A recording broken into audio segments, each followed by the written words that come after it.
Perkenalkan, nama saya Adil Bertus Gadingananta Putra, program studi PGSD Angkatan 2021 Universitas Lampung. Pada kesempatan kali ini, saya akan membuat video review tentang video materi dan materi yang sudah dikirimkan di Vkelas untuk memenuhi tugas pramuka. Baiklah, langsung saja pembahasannya. Yang pertama, pengertian salam pramuka. Salam pramuka adalah sebuah salam yang digunakan anggota pramuka sebagai wujud penghargaan yang diberikan kepada anggota pramuka lainnya. Biasanya, salam pramuka itu diberikan dengan cara memberikan hormat terlebih dahulu sambil meneriakkan kata salam pramuka. Dan orang yang menerima salam pun akan menjawab salam dengan memberikan hormat juga. Yang kedua, fungsi salam pramuka. Fungsi salam pramuka adalah sebagai tanda sebuah kedisiplinan serta mewujudkan sebuah ikatan yang kuat antara anggota pramuka yang satu dengan yang lainnya. Yang kedua, melalui pemberian salam pramuka, maka sama saja halnya kita telah memberikan penghormatan kepada anggota lainnya. Sehingga yang apabila dilakukan dengan penuh keikhlasan dan kerendahan hati akan menciptakan suatu hubungan yang erat sulit dirusak oleh orang lain.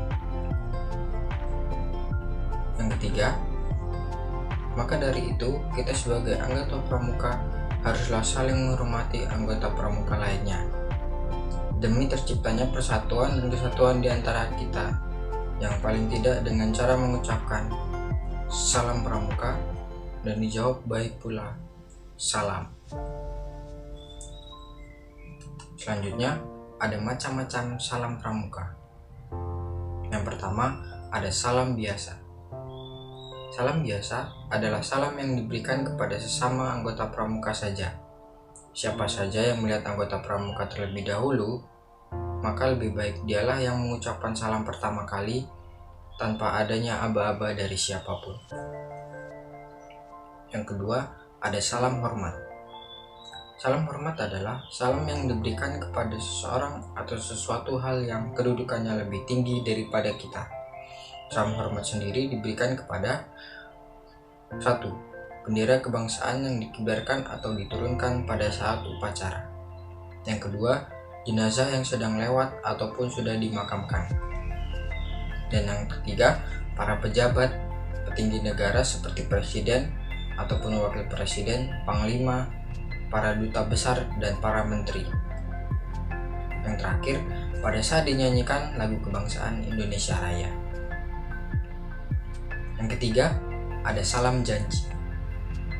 Salam janji adalah salam yang dilakukan ataupun digunakan ketika anggota pramuka yang sedang dilantik. Salam ini diberikan ketika dia mengucapkan janji, yaitu Trisatya dan Dwi Satya. Selain itu, salam janji juga diberikan pada saat pengucapan janji Trisatya dalam acara ulang janji. Selanjutnya ada sifat gerakan pramuka. Berdasarkan resolusi Konferensi Kepanduan Sedunia tahun 1924 di Copenhagen, Denmark, maka kepanduan mempunyai 3 sifat atau 3 ciri khas, yaitu yang pertama, nasional, yang berarti suatu organisasi yang menyelenggarakan kepanduan di suatu negara haruslah menyesuaikan pendidikannya itu dengan keadaan, kebutuhan, dan kepentingan masyarakat, bangsa, dan negara. Yang kedua, ada internasional. Internasional yang berarti bahwa organisasi kepanduan di negara manapun di dunia ini harus membina dan mengembangkan rasa persaudaraan dan persahabatan antara sesama pandu dan sesama manusia tanpa membedakan kepercayaan atau agama, golongan, tingkat, suku, dan bangsa. Yang ketiga, ada universal, yang berarti bahwa kepanduan dapat dipergunakan di mana saja untuk mendidik anak-anak dari bangsa apa saja yang dalam pelaksanaan pendidikannya selalu menggunakan prinsip, dasar, dan metode kepanduan. Yang terakhir, ada tingkatan dalam gerakan pramuka. Tingkatan dalam kepramukaan adalah sebuah tingkatan yang ditentukan oleh kemampuan anggotanya. Kemampuan itu disebut dengan syarat-syarat kecakapan umum atau SKU. Untuk pramuka siaga dan penggalang, masing-masing kelompok umur memiliki 3 tingkatan. Untuk penegak memiliki 2 tingkatan, sedangkan pramuka pendaga hanya 1 tingkatan. A. Tingkatan pramuka siaga. Ada siaga mula, siaga bantu, dan siaga tata. B. Tingkatan pramuka penggalang. Penggalang ramu, penggalang rakit, dan penggalang terap. Tingkatan pramuka penegak. Penegak bantara, penegak laksana.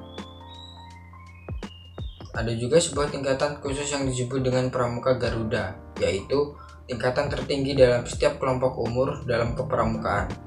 Kelompok umur adalah sebuah tingkatan dalam kepramukaan yang ditentukan oleh umur anggotanya. Kelompok ini dibagi menjadi 4. Yang A, kelompok umur 7-10 tahun disebut dengan pramuka siaga. Yang B, kelompok 11-15 tahun disebut dengan pramuka penggalang. Kelompok umur 16-20 tahun disebut dengan pramuka penegak. Selanjutnya yang D, kelompok umur 21-25 tahun disebut dengan pramuka pandega. Ada juga kelompok khusus, yaitu kelompok yang ditunjukkan untuk orang yang memiliki kedudukan dalam kepramukaan.